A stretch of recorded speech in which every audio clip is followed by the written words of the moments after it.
Hi everyone, just wanted to go over a few items that we did not get through on Wednesday. So just wanted to kind of get through the rest of this info, and this will be part of an Edpuzzle. I'm not sure if you've used Edpuzzle before. It's pretty self-explanatory, but you'll answer the questions that I pose throughout this, um, and then it'll ultimately end up at the end with uh, a notification to me that you've watched it. So we'll do that, and then hopefully this will get you in a good spot for your quiz for this week. So high tech. So we talked a little bit about high tech on Wednesday. High tech, the High Tech Act was the element of the American Recovery and Reinvestment Act that that pushed us toward that those incentives for hospitals and physicians for implementing electronic medical records. So that's really where we had talked about it the other day. And as we talked about, if you did not implement or if you did not have meaningful use um, of your technology that we've already talked about. If you didn't implement, you didn't get the incentive. Obviously, no payment there. If you weren't using it meaningfully, which we'll talk about here in a second, you'll have to pay penalties, and that started back in 2015. That's when the penalties began. So meaningful use, we've already looked at this slide. It covers these 5 areas, and it's really about using electronic health records to meet these 5 health outcomes. So there were stages that were progressed through. Now, meaningful use is actually and we continue to talk about it because it's an important part of this, and it still exists, but it exists somewhat differently now. So starting in 2011, you had to be in stage 1 of meaningful use, then you had to be in stage 2, then you had to be in stage 3, and I guess let me see if I've got I will talk about it there in a second. So remember we looked at that MRAM, those criteria, the 7 criteria, actually 8 because there's a 0. So 7 criteria. This here kind of describes what the differences are. So MRAM stage 4, which was fairly high up, is actually stage 1 of meaningful use. Stage 3 is stage 2. Stage 6 is stage 2. Stage 7 is stage 3. So it really was expecting that people were going to implement and move forward to make this a meaningful part of their organization. So what happened starting in 2019 and it continues today is that hospitals and physician practices kind of split in the way that we deal with this. So hospitals are going to report their meaningful use under a section of the quality program known as promoting interoperability. So it's still somewhat like the meaningful use standard, but it's a little bit different. And this was that term on Wednesday in class. There was a term I couldn't remember. This CERT, CEHRT, or which Certified EHR Technology criteria. Your vendor needs to meet those criteria in order for your system to be even eligible for meaningful use. And all that really means is that your system can get all the way up to that stage 7 of the MRAM standards. On the physician practice side, which is where the problems come in typically, the physician practice folks of the world need to report under a system called the Merit-Based Incentive Payment System, or MIPS. So the MIPS system also has a standard. This is their quality reporting system used by physician practices. MIPS also has a promoting interoperability standards section. Same kind of rules that we saw within meaningful use. It's a slightly different standard than what hospitals have to meet, but it's still based on that same standard. And they continue to simplify and streamline the process for both providers and facilities. But the general gist of what you need to know is that both the MRAM and the meaningful use standards, which have now been rolled into new criteria, are really about making sure that let me go back here, that we are using electronic health records to get to these standards, these 5 health outcomes. So problems with electronic health records. Sometimes they are not the easiest to use. They're not super user-friendly, as we saw the MedTrack system, not the easiest to work in the world. the time-consuming data entry. So instead of just dictating a note, like I had said the other day, physicians have to sit and type it, nurses have to sit and type. Sometimes it can be time-consuming. It can interfere with face-to-face patient care. So when you think about going to see a physician, instead of the physician just sitting there and chatting with you, now they're typing the whole time. And some physicians are very good at that, and can still sit there and have a conversation with you while they're typing. Some can't, and when they can't, that's when we find that it really causes interference. Sometimes it can be seen as inefficient, especially when the time consuming, when data entry is very time consuming for a provider. Maybe they don't type fast, maybe they don't know how to use the system, all of those types of things, and can make it make healthcare a little less fulfilling for the workers. A lot of people get into healthcare to be fulfilled in that way, and they feel that they're spending most of their time just processing paperwork.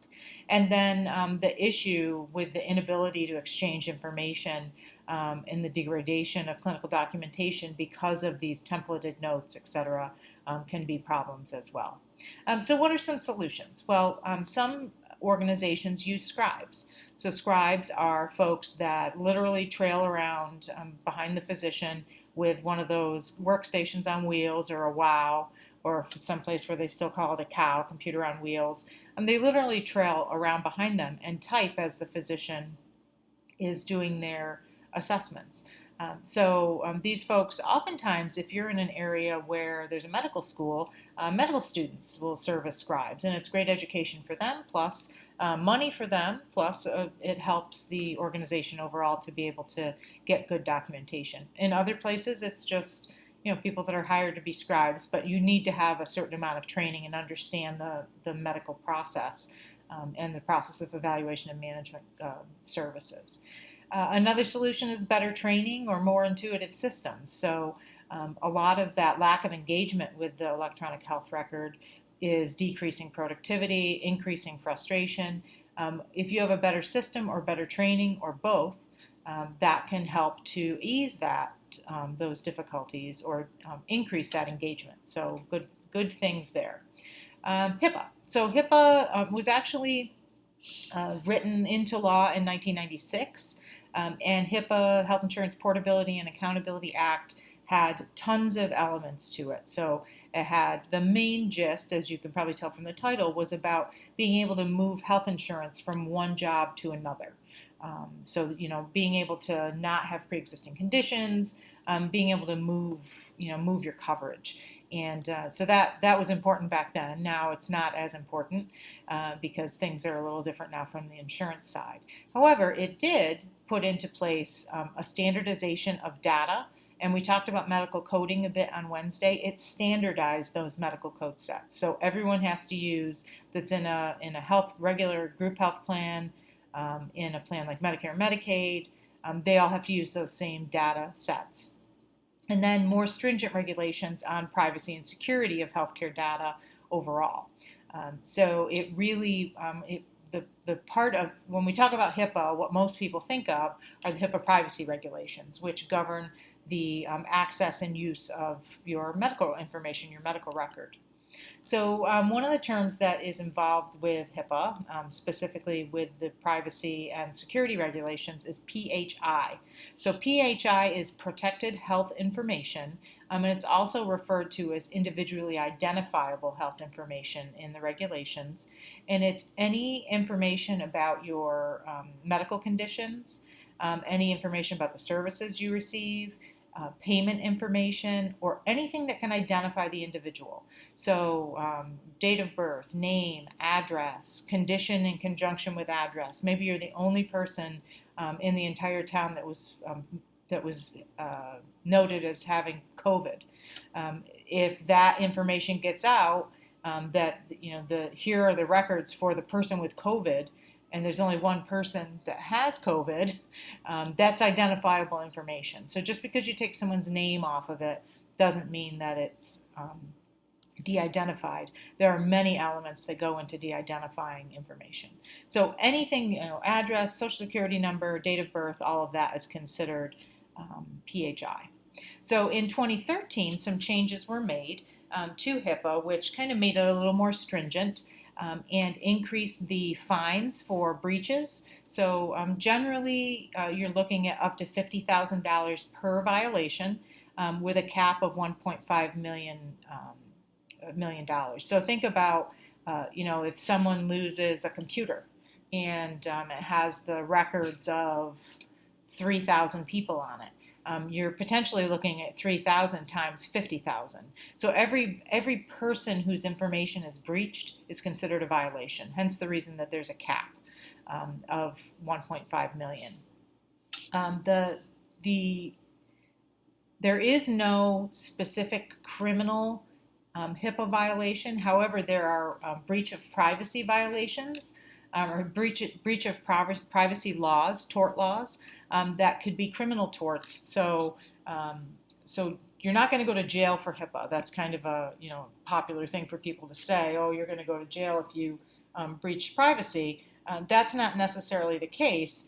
But if it's significant enough that the individual chooses to sue you either civilly or chooses to charge you with violation of privacy, there is the potential for jail time associated with what initially started as a HIPAA breach and then became a tort invasion of privacy breach.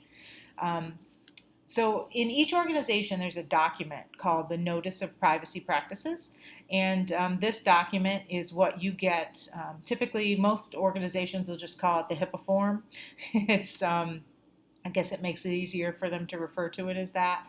But when you go to an organization for the first time, a hospital, a healthcare practice of some sort, they will show you this form. Sometimes they'll give you a copy. Sometimes they'll just give you something to look at, and then you're expected to sign a document that says that you have read it and you understand it. Anytime that changes, there is a revision that needs to be done, and you'll need to approve that revision as well. So important to know of the Notice of Privacy Practices. There have been some changes to it about the use of PHI for marketing, PHI, protected health information, for marketing, selling protected health information, uses and disclosures of psychotherapy notes. All of those require specific patient consent, so it may be maybe in the past you had in your Notice of Privacy Practices that you would use their info for marketing, and now you can't just simply do that. You need to inform them of it and give them the opportunity to opt out.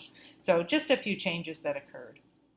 So when we have a situation where there's been a breach in our organization, you need to look at the breach overall. So somehow we've lost data. Maybe there was a hacker, like we had on Wednesday, those types of things. Maybe you lost a thumb drive or a computer. Maybe it's just an issue of an employee that's kind of gone rogue and is looking at whatever they want in the medical record.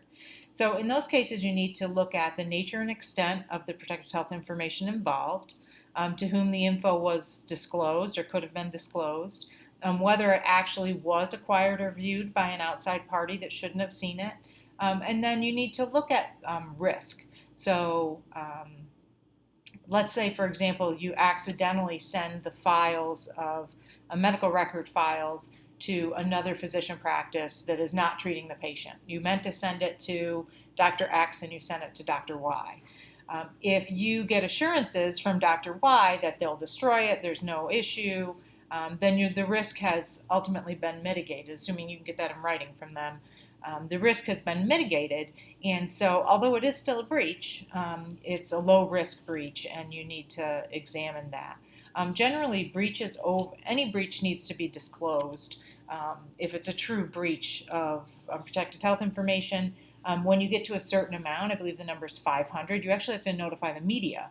And that's why we'll often see these types of breaches, large breaches, in the media itself. So when you see an article in the newspaper or something on television that talks about a breach of privacy in the healthcare world, that's why, because by law they have to notify them.